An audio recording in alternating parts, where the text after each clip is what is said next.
আপনাদের এলাকা হয়তো আপনার কাছে মতি, আরেকজনের কাছে সাগর, আরেকজনের কাছে ছোট ভাই।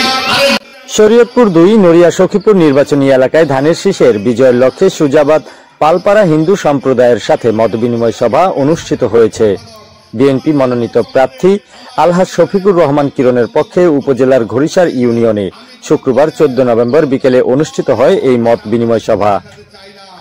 সুজাবাদ পালপাড়া হিন্দু সম্প্রদায়ের নেতৃবৃন্দ ও স্থানীয় বাসিন্দারা উক্ত সভায় অংশ নেন। এরা এলাকার উন্নয়ন, সহাবস্থান ও ধর্মীয় সম্প্রীতি রক্ষার ধানের শীষের পক্ষে সমর্থন জানায়।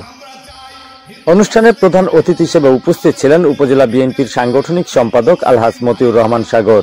এ সময় তিনি তার বক্তব্যে বলেন,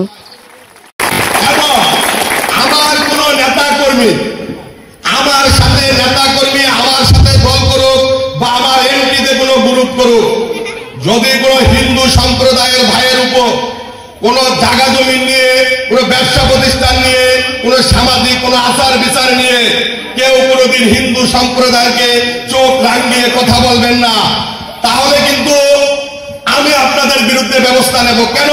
তারা আমাদের এলাকায় সংখ্যালঘু, তারা আমাদেরকে ভোট দেয় বা না দেয়, তাদেরকে পাহারা দিয়ে রাখার দায়িত্ব আমাদের, তাদেরকে নিরাপত্তা দেওয়ার দায়িত্ব আমাদের। আমি যেহেতু সাংগঠনিক সম্পাদক, আমি কিন্তু শুধু এই এলাকা। আয়োজনে বিশেষ অতিথি হিসেবে উপস্থিত ছিলেন ঘড়িসার ইউনিয়ন বিএনপির সিনিয়র সহসভাপতি দেলোয়ার হোসেন মাঝি, ইউনিয়ন বিএনপির যুগ্ম সাধারণ সম্পাদক রোমান ডালি।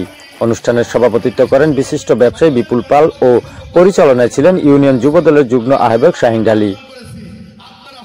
এছাড়া স্থানীয় হিন্দু সম্প্রদায়ের নেতা সজয় পাল সহ অন্যান্য নেতৃবৃন্দরা এ সময় উপস্থিত ছিলেন। আয়োজনের সঞ্চালনায় ছিলেন ইউনিয়ন স্বেচ্ছাসেবক দলের আহ্বায়ক বুরহান কবির। সবাই বক্তারা বলেন, এই নির্বাচনে কিরণ সাহেবের জয় মানে জনগণের অধিকার প্রতিষ্ঠা। নেতাকর্মীদের ঐক্যবদ্ধ হয়ে ধানের শীষের বিজয় নিশ্চিত করার আহ্বান জানানো হয়। অনেকে হয়তো ভোট দেন নাই, যে ভোট দিলেও তো আমি রাখতে পারবো না, আমার ভোট আমি চাবো না, আমার ভোট আমি আজকে চাবো না। আমি চাইতেছি আগামী ফেব্রুয়ারি মাসে যেহেতু আমাদের জাতীয় নির্বাচন, আপনারা ধানের শীষ মার্কায় দয়া করে ভোট দিবেন। এলাকার অনেক মানুষের সাথে আমার খুব পরিচয়, কিন্তু তারা তাকে অত্যন্ত সোনার কিরণ হিসেবে পরিচিত। আমরা যদি বাংলাদেশ 300 আসন পার্লামেন্টে সোনার মানুষ কিরণ সাহকে বিজয়ী করতে পারি, তাহলে এই বাংলাদেশটাই সত্যিকারের সোনার বাংলাদেশ হবে।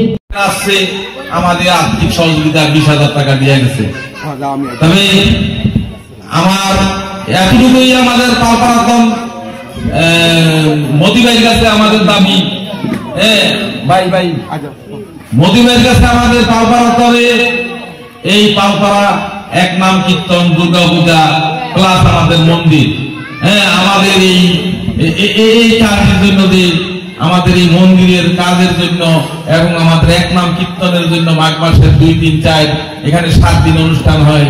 তারপর দুর্গা পূজা, এই মন্দিরের সবকিছু উন্নয়নের কাজের জন্য আমার ভাই মতিউর রহমান সাগর সে আরো বড় হোক, এটা আমরা চাই। কিন্তু আমরা আমাদের এই পালপাড়া এই মন্দির উন্নয়নের জন্য আমার ভাইয়ের কাছে আমাদের সুজাবাদ পালপাড়ার মন্দিরটা অন্ততপক্ষে সুন্দর করে দেয়, এই বলে আমি আমার বক্তব্য শেষ করলাম। সবাই আমার ভাই মতিউর রহমান সাগরের জন্য দোয়া করবেন, আশীর্বাদ করবেন, ঠিক আছে?